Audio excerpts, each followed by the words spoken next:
This is the ground control, the Major Tom. I'm standing through the door.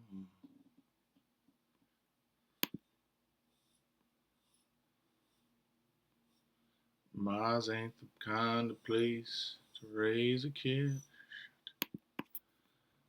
In fact, it's cold as hell. And there'd be no place to raise them if you did. And I think it's gonna be a long, long time. So touchdown makes you wonder to find. Not that man you think you am at home. Oh, no, no, no. I'm a rocket man. Rocket man. Burning up my fuse out there alone. And I think it's gonna be a long, long time. I think it's gonna be a long, long time. I think it's gonna be a long, long time.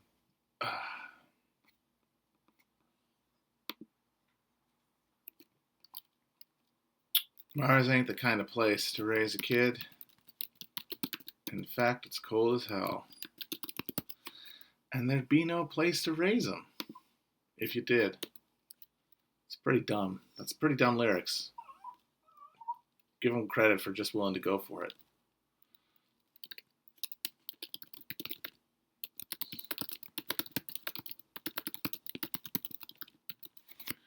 You don't suck the future. The future sucks you. That is, of course, a reference to a line that appears in two different entertainments, filmed entertainments, in the 70s and then again in the aughts. That line is first said in, I believe it's Saturday Night Fever by Tony's dad, when Travolta says, fuck the future. And he says, no, son, you do not fuck the future. The future fucks you.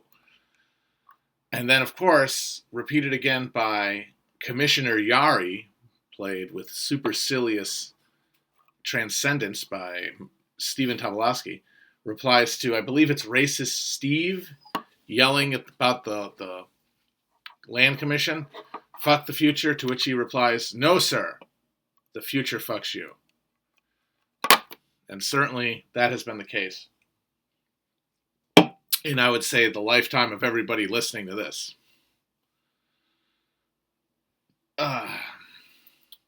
So, sorry about last week. Should have been on last Wednesday, but you guys probably know that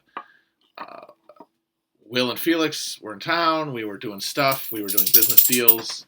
Got a little busy. Sorry about that. And I'm going to be going to New York tomorrow to do the Frequency Fest, which I should really do my part to try to promote. Frequency Fest is going to be a lot of fun.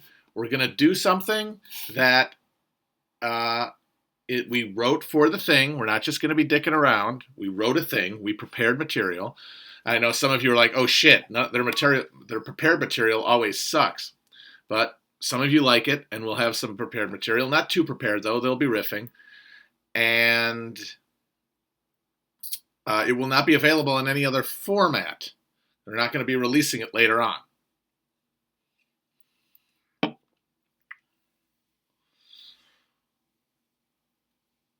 Hopefully, though, we can do a real live show soon, because annoyingly, we're not going to be able to have an audience for this, even though New York is all opened up. They didn't change that.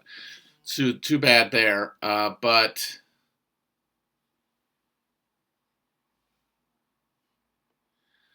I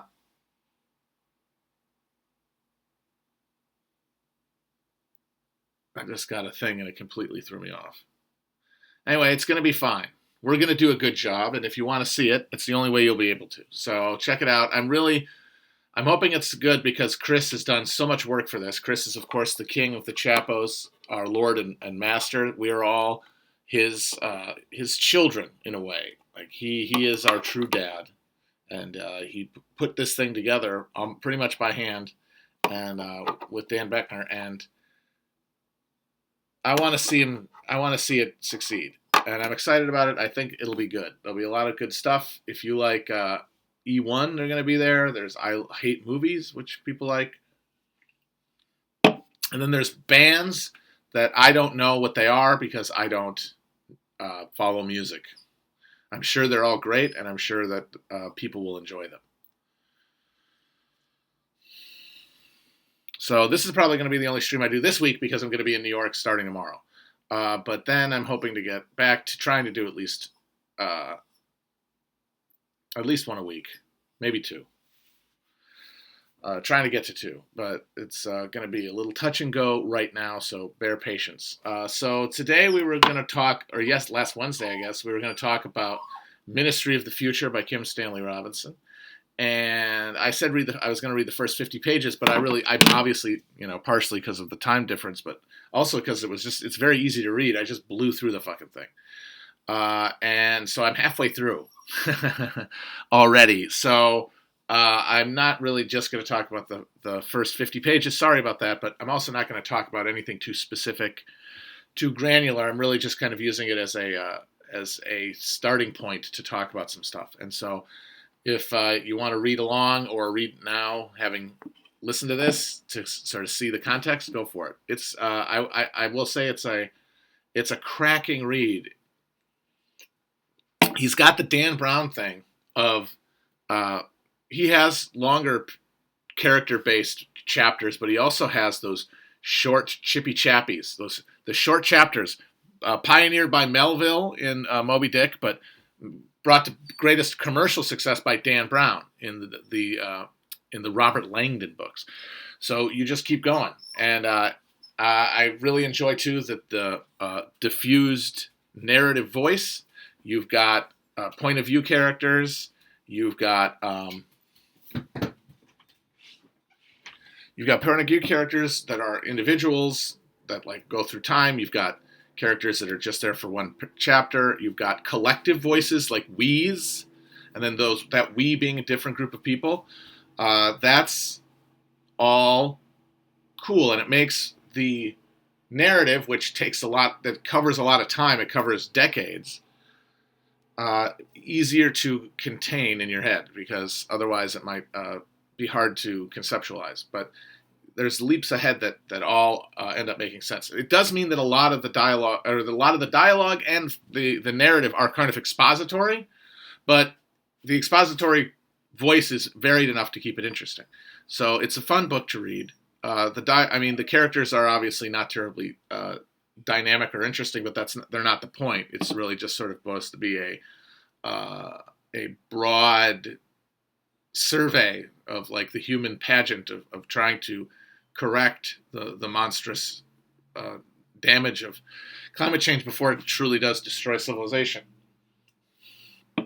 It is. I gotta say though, there's obviously that feels very scary. It feels very intimidating and unfun. This is why I have avoided basically any climate change related content. I haven't read any of the big climate change books or seen any of the movies.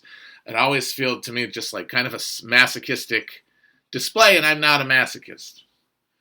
Not in that way, anyway. I like my treats. So, and that includes artistic and cinematic. So, this is really the first time I've grappled in book form, with climate change and its real implications. And I think part of that is because it's fiction, and also because it's speculative fiction. So I always like that. Like the visions of a dystopia that you logically extend from the one we currently live in. I like that kind of stuff, like the Oryx and Crake books. I'm a big fan of those. So that helps. And also the fact that the context here is not just what's going to happen, but also the response, the human response that it's going to trigger. Because I think a lot of the despair that I feel, and I think of others do, about climate change is the thought that we have responded so blasely to things until this point that we can just sort of accept axiomatically that as things get worse, our public response to them, our commitment to resisting them isn't going to get any better. And I can understand that assumption, but I think history proves that it's not likely. I mean, the question of whether it's going to be a sufficient enough shift to win the contest is a separate question. But you have to get to that question, and that means recognizing that deteriorating conditions and horror will disrupt not just our existing systems, but it's the existing systems mechanisms of consent manufacture. And that this book really is about, like, as the consent manufacture breaks down, even in like the heart of fossil fuel capitalism, there becomes a concerted response. And so the premise he starts with is that in the very near future, like 2023, there is a week-long catastrophic heat wave in northern India that kills 20 million people. And everything that comes after that, the creation of the Ministry for the Future and all of the civic, legal and illegal movements that emerge to try to really push power in the direction of sustainability, the context is 20 million fucking people dying. And the fundamental artistic license that Robinson takes is that if that happened, it would create it would be the thing that pushed us not towards collective realization or radicalization, but just pushes us off of the paralyzed spot we're currently on. That the deer in the headlights freeze that we're in would be broken by that. Now, I don't know if that's true. That is a lot of people, we have to remember. And he emphasizes that over and over again. It's more people than died in battle in World War II. It's twice the Holocaust, almost 3 times the size of the Holocaust in a week. And of course, that does put into kind of comic relief the notion that this book is some sort of fundamentally optimistic take on climate change. It presumes, as a baseline, even if we avoid total social collapse and species extinction, it will be at the cost of deaths that we cannot conceive of. And the fear I think we all share, I know I have, is that we imagine the lives we live now, and we imagine the rolling catastrophes that we live in and normalize now, and we project forward and we say, why would that be any different? And I'd say that the answer to that is not anything that can be expressed rationally. It is it's in the ineffable realm of the spirit, where we have to assume, just to satisfy our baseline understanding of ourselves as conscious beings, that there is something beyond sheer mechanism in our lived actions. Like, there is something compelling us beyond the pool table physics of cause and effect. There has to be. And the book's assumption is that level exists, that point of inflection exists on the question of climate change.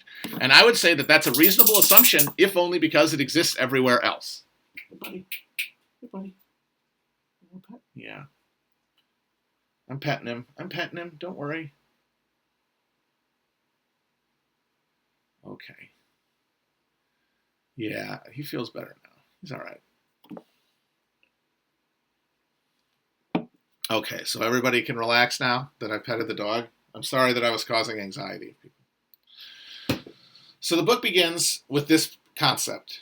20 million fucking people die in a week. And part of the, I'd say, kind of ironic twist of this is that the way that we experience that as the reader is through the point of view of a single Western aid worker who survives in a city that is completely suffocated by heat. And, that's, on one level, that's, like, this is why you have to avoid very one-dimensional literary analysis categories, because you could look at that and say, oh, look, white saviorism, literally. The only person to survive is the white man. But that also serves the artistic purpose of pointing out the real fundamental, like, biopower that Europeans and Americans hold over the rest of the world. The North holds over the global South, especially in this time of significant climate shifts. The people around the equator are literally more vulnerable than us here. Like, not just where they live, but like that their lives have been lived more roughly without the benefit of nutrition, without the benefit of vigor. Because we've sucked the fucking surplus of the earth. We have literally vampirically sucked. We've sucked off the world. Yes, the second-rate Victorian Holocaust, exactly. The same phenomenon at play. The North inflicting ecological catastrophe on India in order to enjoy the spoils of a global capitalist resource exchange network that funnels pleasure north and pain south, which is the relationship between capitalists and labor, or between capital and labor, and between metropole and colonial endpoint.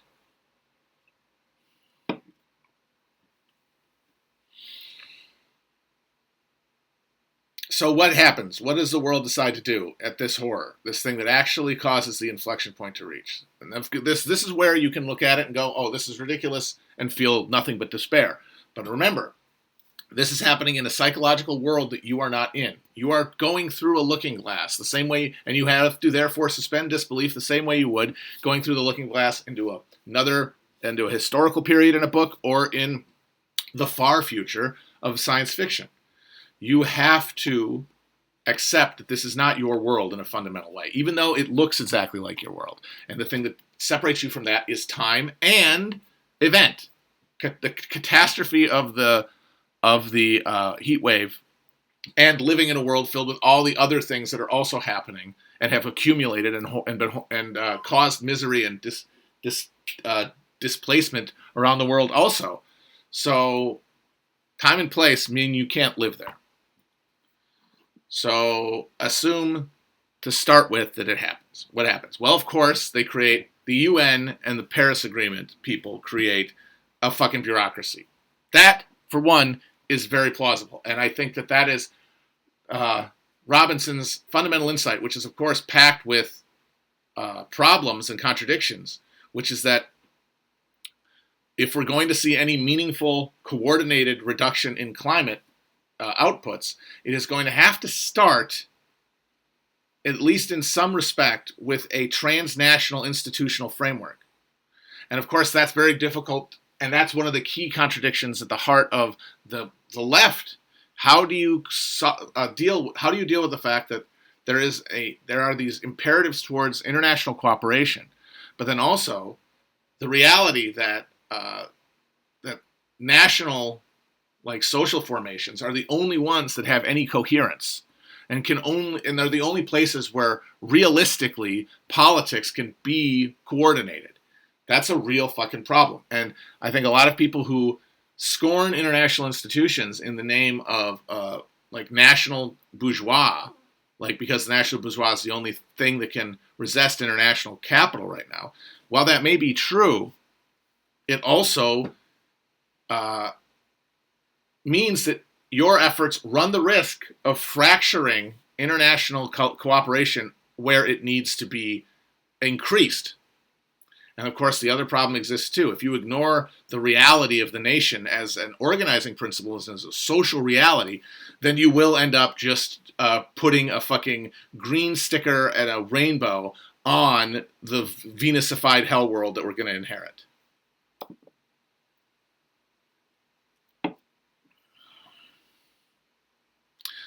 And so what is assumed here is that instead of some global revolution, what we get is capitalism being challenged from within by a growing, coordinated, articulated political machine that does not seek to overthrow capitalism, but seeks to transition it into a harmony with the world by taking the externalities of capitalism and pricing them into the system, and thereby leveraging the future that is going away and its economic value to create money, create wealth, create the basically boils down to social will to act differently, to pull carbon out of the air instead of putting it in it.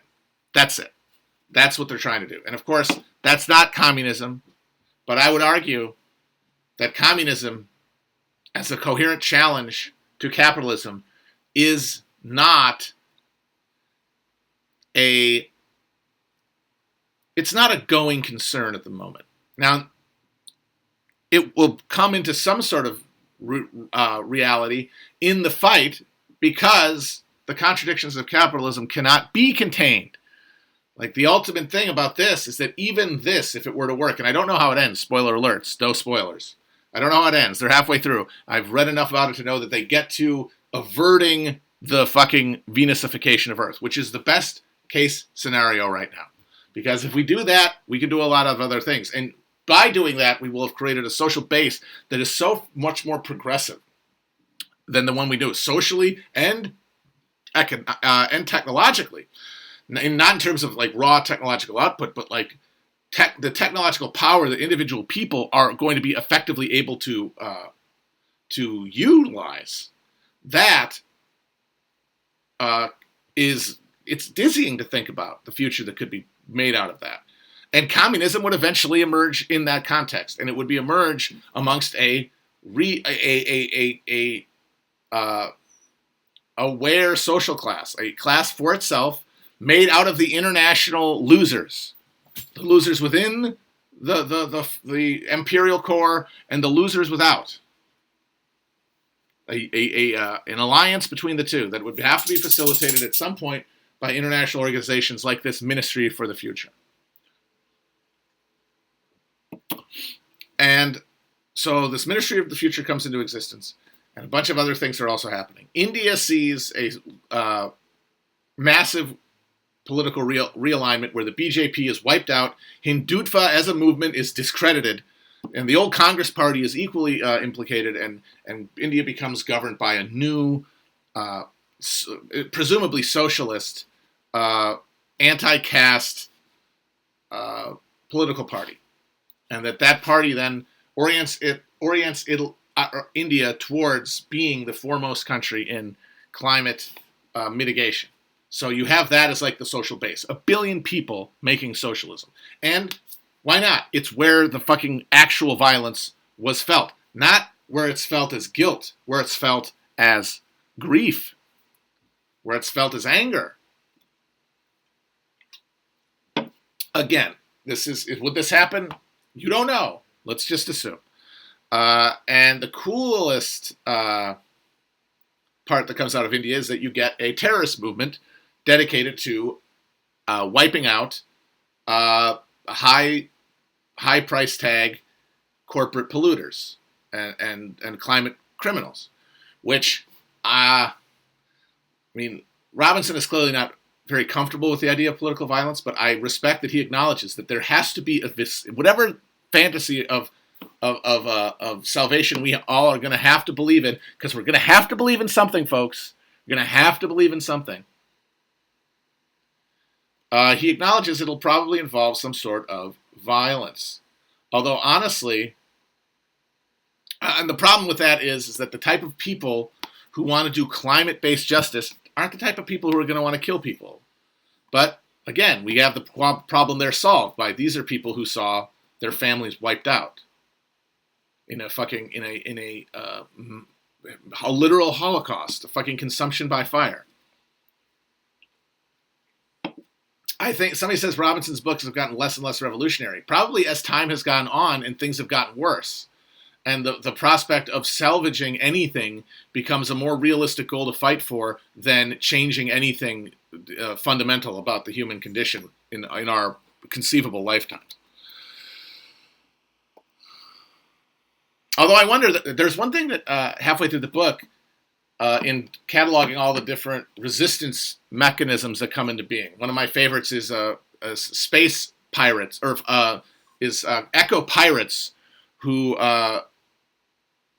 hijack and sink fishing trawlers and liberate the slave crews of some of the ones, and just to prevent fishing. That's cool. Seems like you could do it. The high seas are pretty wide open, but obviously there's going to be a huge political cost to that, and there's going to be a huge ratcheting up of state violence, which is going to have its own knock-on effects that have to be considered. One thing that he doesn't talk about, though, in all of these resistances, is something that has come up now in the last couple weeks twice, which is cyber attacks and ransomware. So first you had some Russians who just wanted to get paid, cyberjack the software of a pipeline in somewhere in the eastern United States. It's why people were filling fucking Target bags with gasoline. And now a fifth of the U.S. beef supply is now frozen because of a ransomware attack at some food conglomerate. They're asking for money, but what if somebody said, no, you don't do this anymore? What are you going to do? Obviously, you can get around it, but enough of those attacks will have an effect. Unless, of course, it's all false flag shit to get us to give over any of our cybersecurity, individual privacy. So that's possible, too. Who the fuck knows?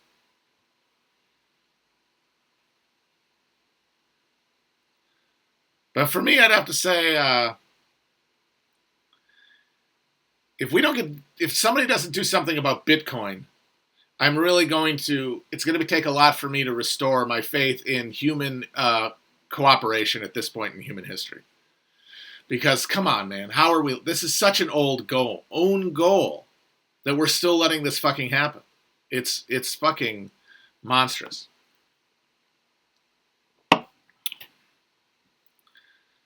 So there's one of the funniest segments is when there is a group that hijacks Davos, and instead of just panicking everybody, they make them watch a bunch of movies about how mean they're being to everybody. It's essentially, they just show them like an Adam Curtis film for a week. And, I mean, I don't think that I've seen people in reviews say that that's sort of like an indictment of Robinson, but that seems to me to be pretty clearly indicated to be a dumb idea that is done by the type of try-hard goody two-shoes who would man a UN agency on climate change. I mean, I'm not surprised that they haven't I'm surprised they haven't done that yet as an activity at Davos. I'm surprised they have not staged that yet as part of the fun.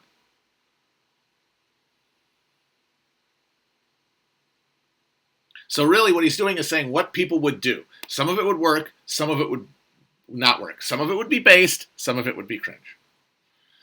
And I do think it's interesting that another sacred cow of climate change that he has to sacrifice along with Megadeth is the notion that we can get away without geoengineering. And I think as terrifying as it is, a recognition of the stakes indicates that we might have to actually consider that. And I think the resistance to these kind of things comes from a resistance to trusting the institutions that would carry it out, and that's totally realistic.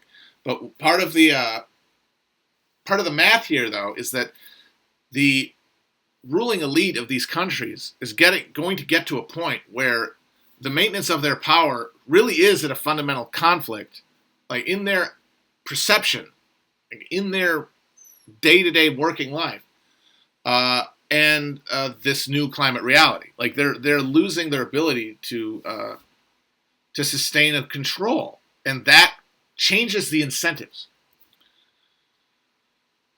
They don't block out the sun, but what the Indians do is they see the clouds to essentially block the sun. And Bill Gates has talked about blocking out the sun. And of course, anything that guy says is just a counter indicator. Do whatever the opposite of what Bill Gates wants, because he is a demon. He is Moloch. That motherfucker, do you know how much money the Gates Foundation gives to lobbying groups that fight against climate change legislation? This motherfucker, this guy who's telling you that, oh, it'll be okay if we collect everybody's foreskins and make you drink shit water and eat crickets, is also stepping on the gas of the thing that's going to cause all of that. It's a pretty clear indication of what all of corporate and transnational, institutional, and governmental action on climate change is, which is a feint. It is a puppet hand that is meant to keep you from recognizing the looting that is happening, the final stripping of assets to be consolidated into private hands and unaccountable corporate hands, unaccountable technologically supreme hands that will then control everything. So while we have this Ministry of the Future plot going, we also have the technological resistance. Now, as I said, nothing about ransomware, although I do wonder about ransomware. I wonder how vulnerable are these things, are these institutions, are these frameworks and infrastructures to like a significant interdiction? Because, you know, if labor power is the power to cease production, then in a global system, a Wallensteinian world system, then stopping the flow is just as good. And if we could do that technologically, that would fill in for some of the lack of working class self-mobilization. Question there, of course, is accountability to the people doing it. Who would be behind the computer? And those are questions that can be only be answered by the time and place, the context that gives rise to these resistances, hypothetical future resistances. But one thing, and I have thought of this myself before reading this book, one thing that Art Robinson argues could change the equation on security in a way that could actually make the ruling class worried about resistance is drone technology. Is that as drones get smaller and cheaper, it becomes easier to use them in a way that is essentially unguardable against. And there is a spectacular act of eco-terrorism that occurs in this book. Off-screen, because all the really nasty stuff is off-screen, because he's not, he knows it's necessary, but it shouldn't be celebrated. And frankly, I don't know if that's not the right attitude. Because I have talked about how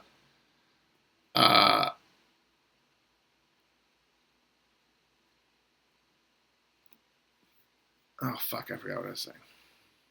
Somebody just, I accidentally hit the fucking chat and it blew my mind. It always blows my mind when I see these guys. But drone technology is something that could even the playing field a little bit.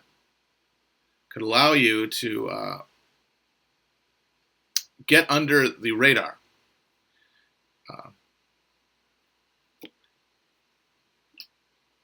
And I feel that's true. You know, 3D technology and printing and drones are really the only things that are emerging, and like software and algorithms and shit are the only things that seem like they can be produced outside of capital in a way that can resist capital on its own terms.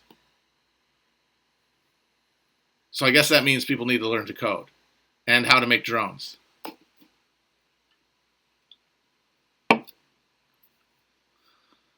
But again, the will to do this doesn't exist. Like, that's the fundamental thing we have to acknowledge, is that we don't live in this world where we can expect anything like that to emerge, because this question is too diffuse. People's responses to it are too fucking diffuse. They are too paralyzed by indecision, and they are too struck dumb by addiction to the stimulus response nexus of existence within the system.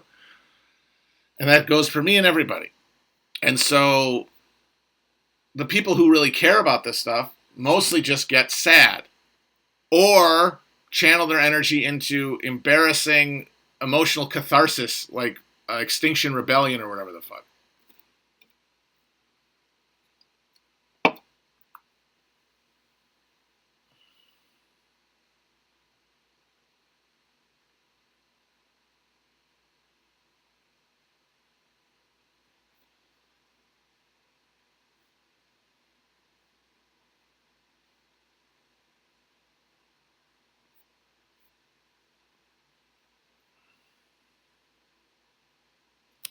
So yeah, I'm not gonna try to make any drones. I'm gonna keep post. I'm gonna keep fucking talking to you people. I'm gonna keep talking to you guys. Not forever, probably, but for right now, and that's all I can really do. I can just sort of make myself, uh, in some way, at peace with my situation, and then if I can't, if I find that I am unable to, then addressing that which is preventing me from doing so. And I'm trying to do that. I'm in the process. Where it will lead, I don't know. But I'm on a journey, man, like everybody is.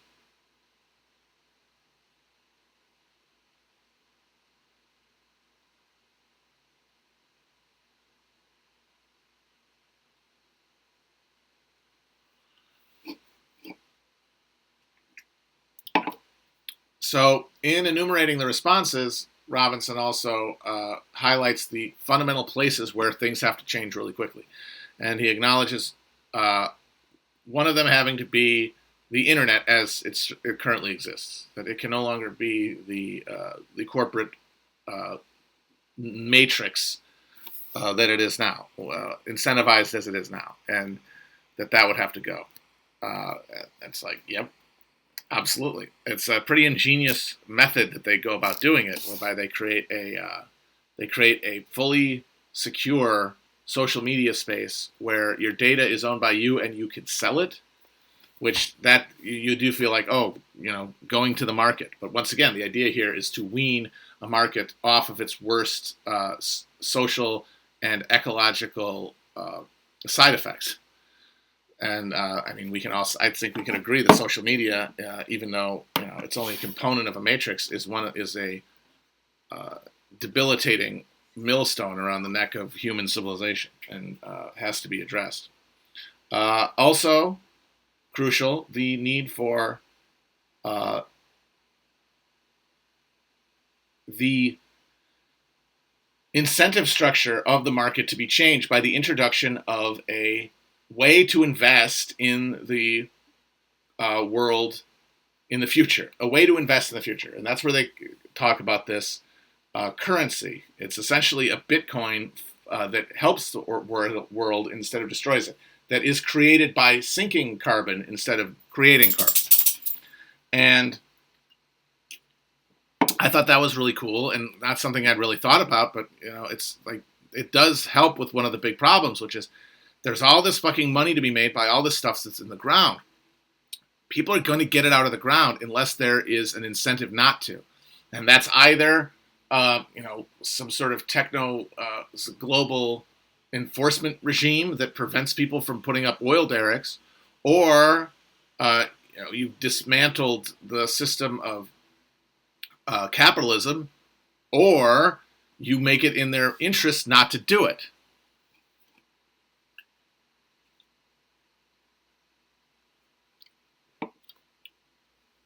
You make it in their interest. You make it worth money not to pump oil.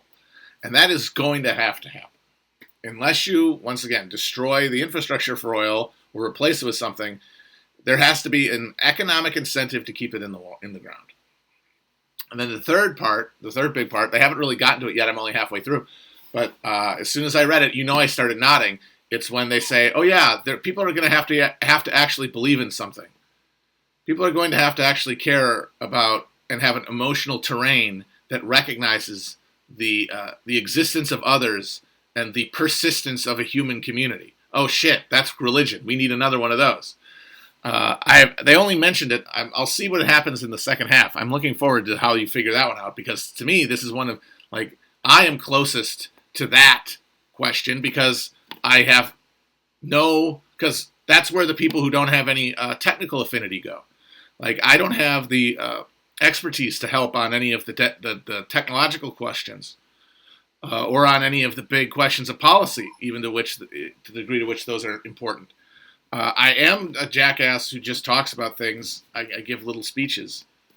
That's for the humanities grads. And what are the humanities but not an attempt to dissect into pieces the reality of the human soul. Like that is what the soft sciences are. It's the human soul splayed out on a corkboard, and its organs cataloged. And of course, that's worthy work, but absent a social practice that enlivens that knowledge with the mystical, emotional connection provided by communal existence, cooperation, it's dead.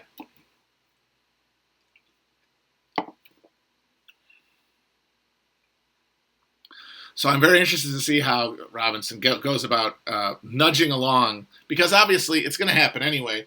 People are hitting the dead end. People are hitting the dead end of materialism. They're finding that it only can keep you going for so long before the contradiction between objectivity and subjectivity, between being the universe and being and having a sell-by date, it becomes overwhelming. There's no degree of indulgence or neurotic self-obsession that can keep you from it forever. And now we're getting this new generation of children who have hit the fucking barrier by age 18, 19 years old. I mean, a lot of them are trying to kill themselves. Apparently, the teens are very despairing, but not all of them are going to kill themselves. Not the majority. The rest are going to keep going on, and something is going to have to move them to continue. Something is going to have to be believed in. What it's going to be, it doesn't have to be good. Signs point to it being very bad, in fact. But that doesn't mean that absolves us of the responsibility to try to participate in the good version.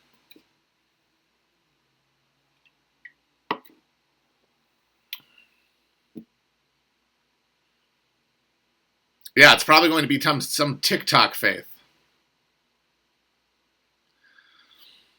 And it's sobering because there is going to be a religious revival, but a lot of it is going to be cult-based, and a lot of it is going to be defined by its social reactionary nature. It's going to say, this world is scary and big, and I am a little atom in it. Where can I find meaning?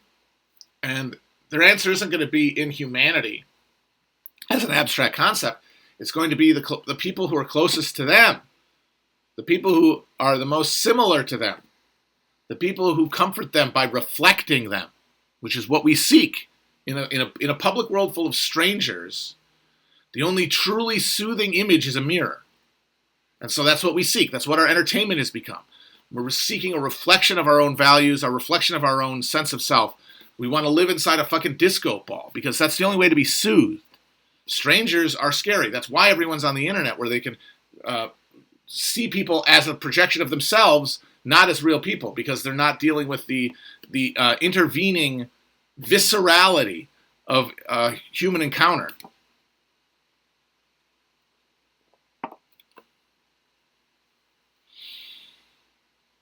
And so it's probably going to be based, there's going to be a lot of mystical communing with racial groups and with national categories.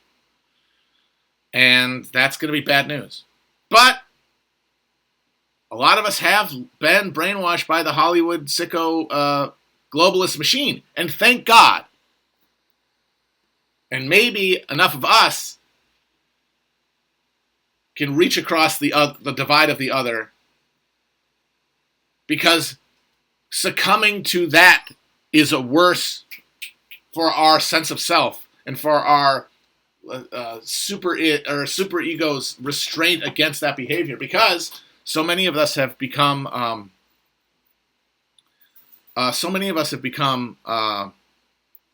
neo-Puritans, basically. Who don't believe in God anymore, but still believe in eternal judgment and the need to be among the elect. And that is, the residual motive to be a social liberal. And there are a lot of people who have those things deeply embedded. I know that I do. And succumbing to the nationalist, racial, religious mania would be too great a violation of our sense of self. So between those people and people for whom that is not an option because they are the excluded, I think you could maybe put together a team that could maybe compete for a title.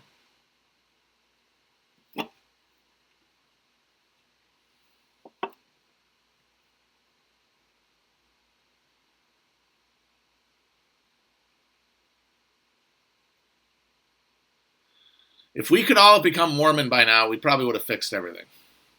But it's too late.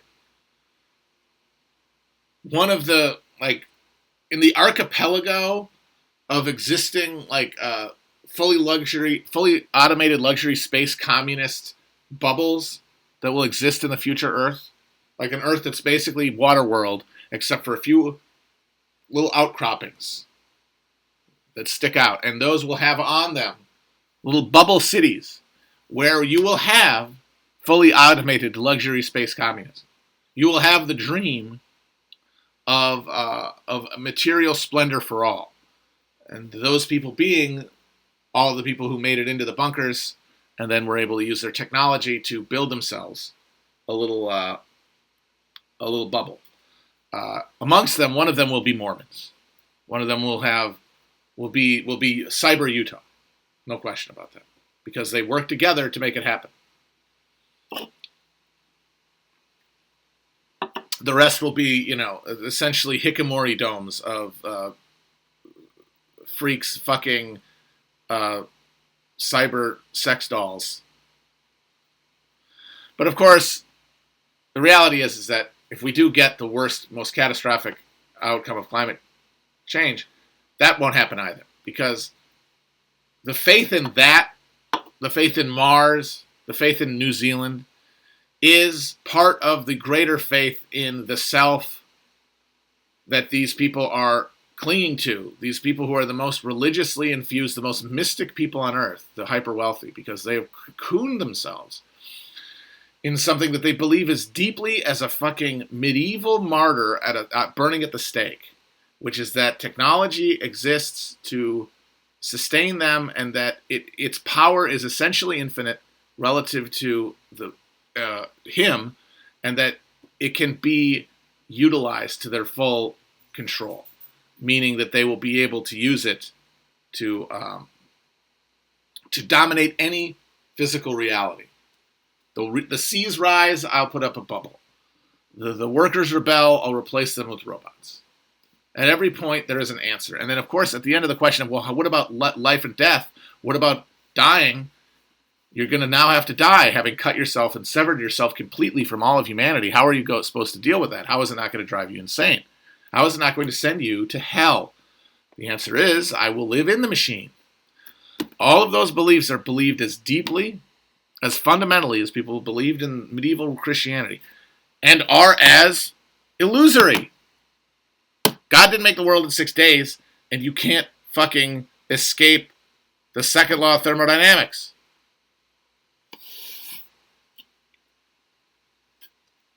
They will destroy everything in the pursuit of this fully luxury, automated, space communist utopia for their grandchildren. And them, of course, because they're never going to die. Or if they do think they're going to die, if they haven't been convinced by that science, then they think they're going to create a lineage and a legacy, because that's what you have to focus on if death is if death feels too real to you. You have to have either a legacy or a fantasy of eternal life. And both of those things are sustained by the wealthy by delusion, by religious mania.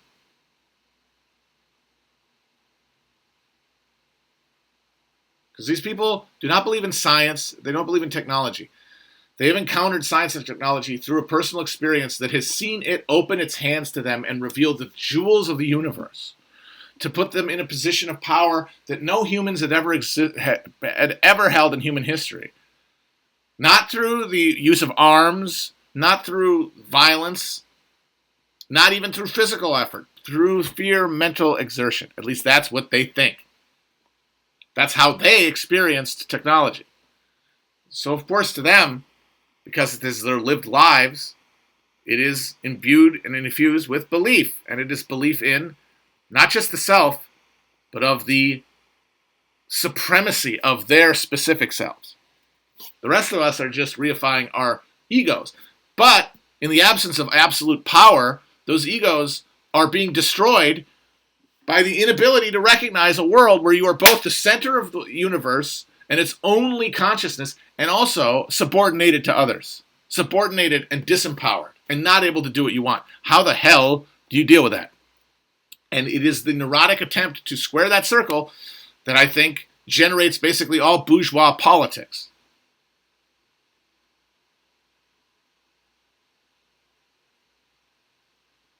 Now, of course, those super wealthy are transcend bourgeois morality, transcend bourgeois politics. They give a shit about any of that stuff because they have total belief in the self and also physical evidence of their self's power and centrality. They think they're gods, and the world proves that they are, as opposed to the rest of us schmucks who think we're God. At the end of the day, we think we're God, but live as peasants. How can that make sense? And we try to make sense of it with politics, with religion, with culture.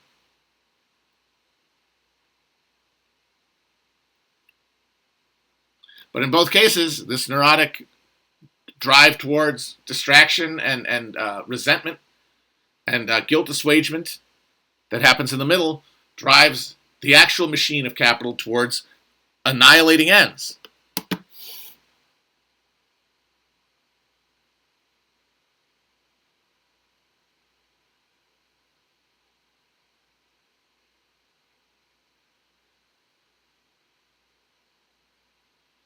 So next week, I'm not done, but just wanted to make sure I'm done talking about, I think, the book. We'll talk some more. I'll talk more about the rest of it.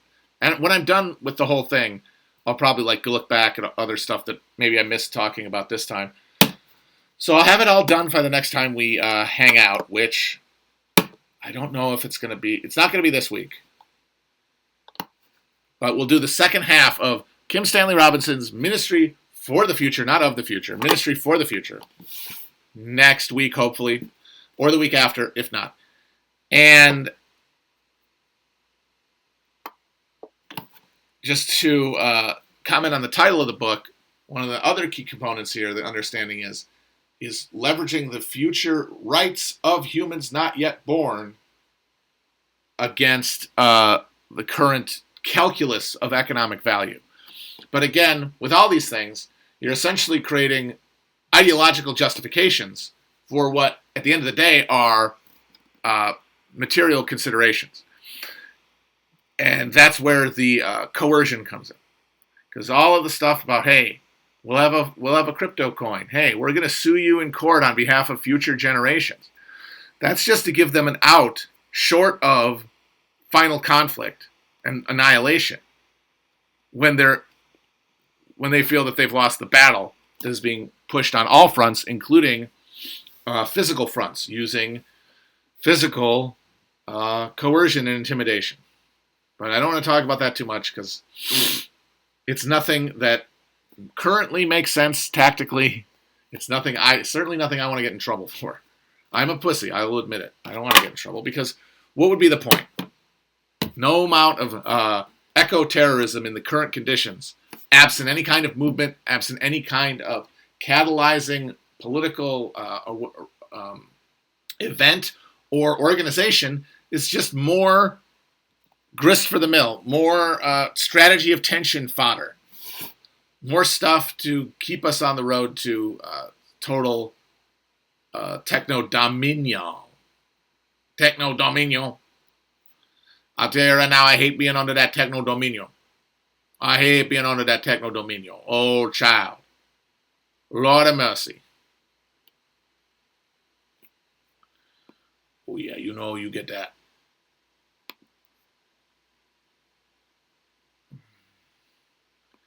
Yeah.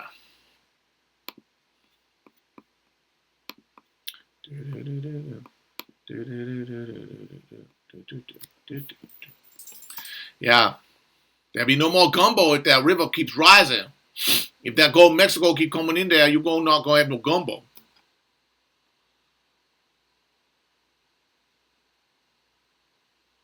Cook up that roux. No, I'm not some sort of categorical pacifist, but I do think that we are so awash in spectacle and violence right now that anything short of a destabilizing degree of physical resistance isn't going to do anything other than provide more fucking trending topics for people to bat around.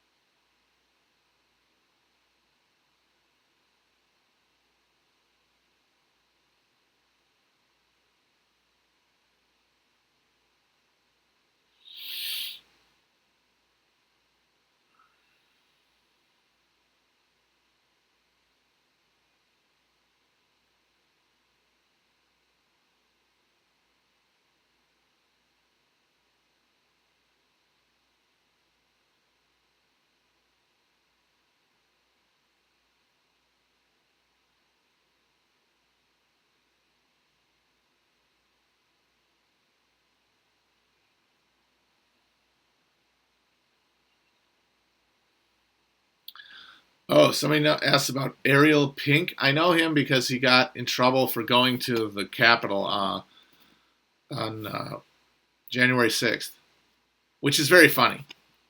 All the celebs who went there, like Jay Johnston, it's like, at the end of the day, all these viruses operate on everybody. All these mind viruses that we're spreading on the internet, no one is immune from them.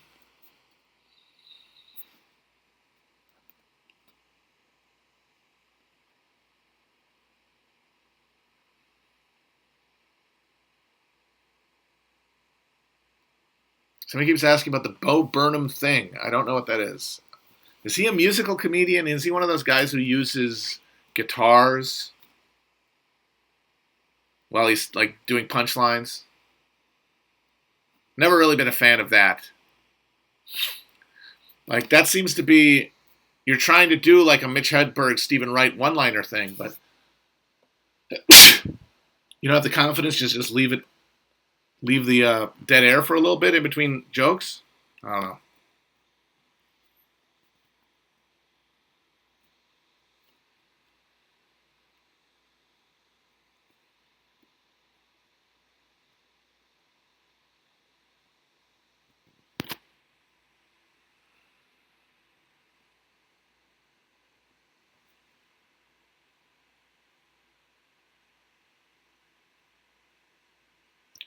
Apparently, Bo Burnham did some sort of like epic communism, and someone on Twitter pointed out very accurately that if you're gonna have people changing their minds on like the viability of the system, even if it's just not necessarily that it's gonna be good, it could just be performative, but it's gonna mean cringe like that. It's gonna mean people doing that. That's gonna happen. It's no one's gonna have perfect takes. But I don't think I'm going to watch it. I'll say that. Okay, I'll leave on the veiled prophet thing. But first of all, shout out to Corpse in Orbit, Michael S. Judge, host of Death is Just Around the Corner, a great podcast about America's. He's essentially Michael is basically an architect critic, where he's describing the structure and map of the black iron cage of American capitalism. But in 2017, because he's from St. Louis and he kind of knows those people, he apparently knows Josh Hawley, that he knew about the Veiled Prophet, which is a debutante ball type thing for the upper crust of St. Louis that they started to celebrate the victory over the strikers during the St. Louis general strike of 1877, part of the Great Railroad Strike. It was an end zone dance for the rulers of the city over the restive workers. And in 2017, he said that Ellie fucking Kemper from The Office and Kimmy Schmidt had been one of the guests of honor. So shout out to him for having this way before anybody else. But obviously the big reason that it moved is the way it was framed. It was framed as, it's the Klan. These are the Klan. Look, they're wearing white hats. It's a Klan party. Well, these guys were the Klan. Now, of course, that's not true in any literal sense. It's instead the fact that, yeah, this is part of the upper crust of a near South city that was dedicated to maintaining racial and class hierarchy in St. Louis. And they had a party to celebrate it. But turning it into the KKK thing, whoop, that's what made it sing, and that's what made it sizzle. But the thing is, all this really proves is that Ellie Kemper, like most actors now, is a fucking rich kid who became an actor as a hobby and succeeded because they could stick around while other people had to fucking work. That is everybody. It used to be obviously a big chunk of celebrities and of actors and artists of all kinds, but now it has become almost exclusively that because it is too hard to risk it. It's too dangerous. The cost benefit analysis doesn't hold up, no matter how much you want it, no matter how much talent you might have. That calculus can only be made by people who have a safety net. And so, what a shock. Child of rich people is a famous actor. All of the real dudgeon about it, the stuff about it being the Klan and whatever, is just more motherfucking liberal posturing. Because once again, we have an example. Here is somebody who came from the bad kind of rich people. The local elites of smaller cities in the hinterland. The beautiful boaters. This is local capital. These are the bad guys. So we can do this. Meanwhile, how many fucking actors and actresses are the children of bankers and fucking hedge fund managers, white shoe law firms? That doesn't get talked about because that is invisible capital. And this trick goes the other way too, of course. Like those veiled prophet people, they pitch themselves and think of themselves as the salt of the earth. They think of themselves, what's capitalism? We're working together. We're all part of one community against Antifa and the global world order. They're the bad ones. And it's not capitalism, actually. Capitalism's good, and we do that. Both ways, it's a cultural projection of a battle between local concentrated capital and transnational capital, a battle across time, essentially. It's a temporal war between capital at its most accelerated point and at its most accelerated financialized endpoint and its more localized, fixed, extractive midsection. And then it's fought as a culture war, where the role of capital is completely hidden and shielded and veiled in both cases. So the real fucking veiled prophet of this whole thing is capitalism. Boo. Drop the mic right there. It is, of course, this capitalism.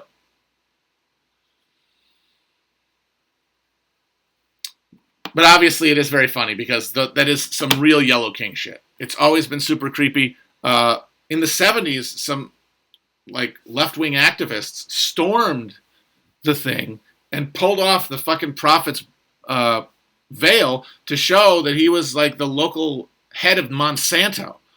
And then the woman who had pulled the mask off had her car blown up by a fucking bomb. It's real True Detective hours.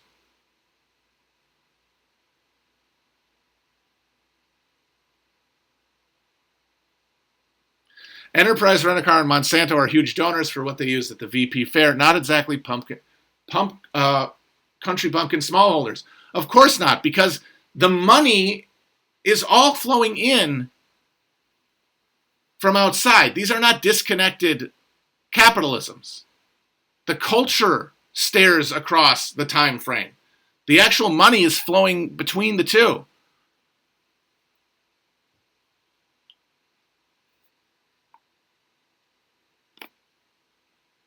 Like these people are still super rich and powerful. It's just that they identify with a local formation of power and a local hierarchy.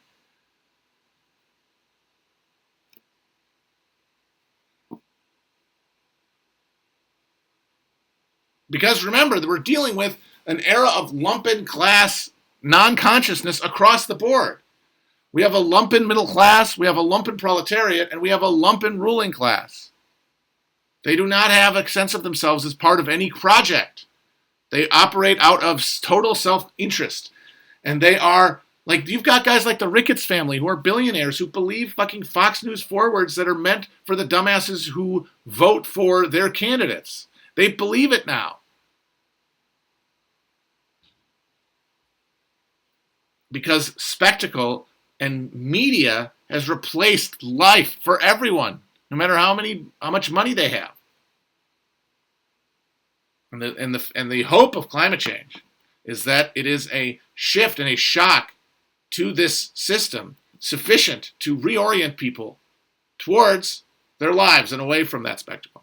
Whether that's true or not will be seen, but the conflict is inevitable.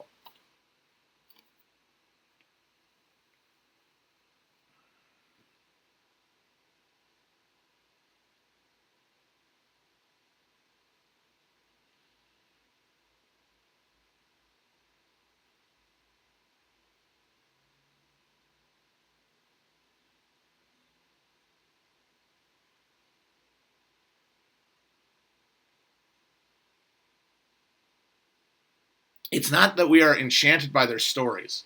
It's that their stories have replaced our social existence. There's nothing that we are choosing them in favor of. They're filling a hole. That is why we can't unplug. That's why we can't really log off. Because we are now cyborgs. We have offloaded a huge percentage of our mental world and our emotional world into this cyber realm. It cannot be just cut off.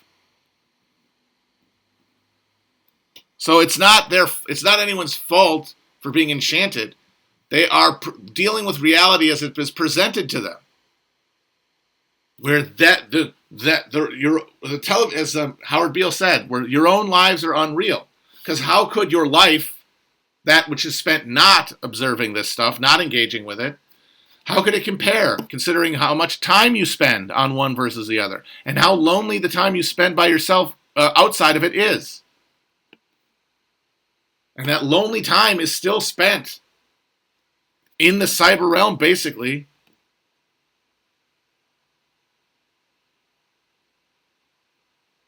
It's the ghost acreage of your soul.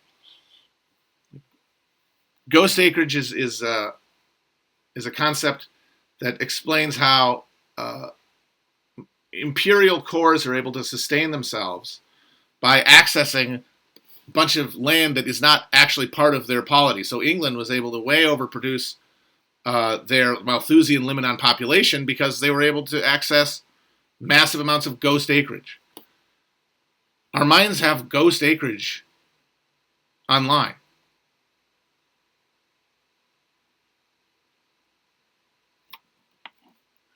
And this is the conflict we're all stuck with.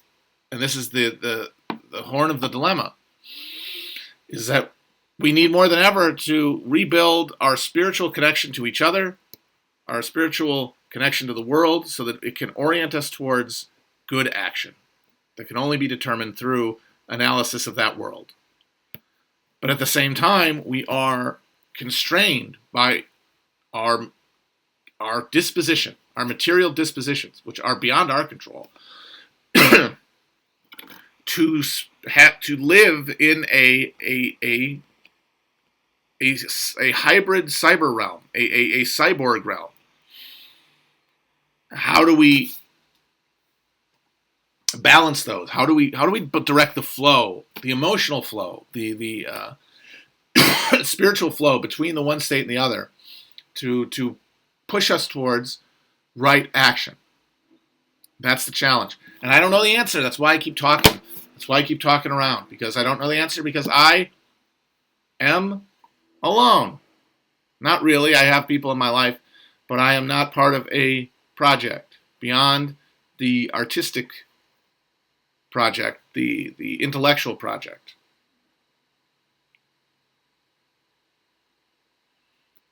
But I'm hoping that that will change, and I'm trying to make myself ready for the moment. And yes, this is an original Adam Friedland. I'm very proud of this. He painted a great paparazzi shot of Paul Giamatti on the subway, and it's wonderful. Reminds me of New York. Hey. Somebody says I should be Beppe Grillo. Yeah, the fucking five-star movement. Real fucking hit that one. Really hit the nail on the head with that one, guys. All right. Talk to you chickens later.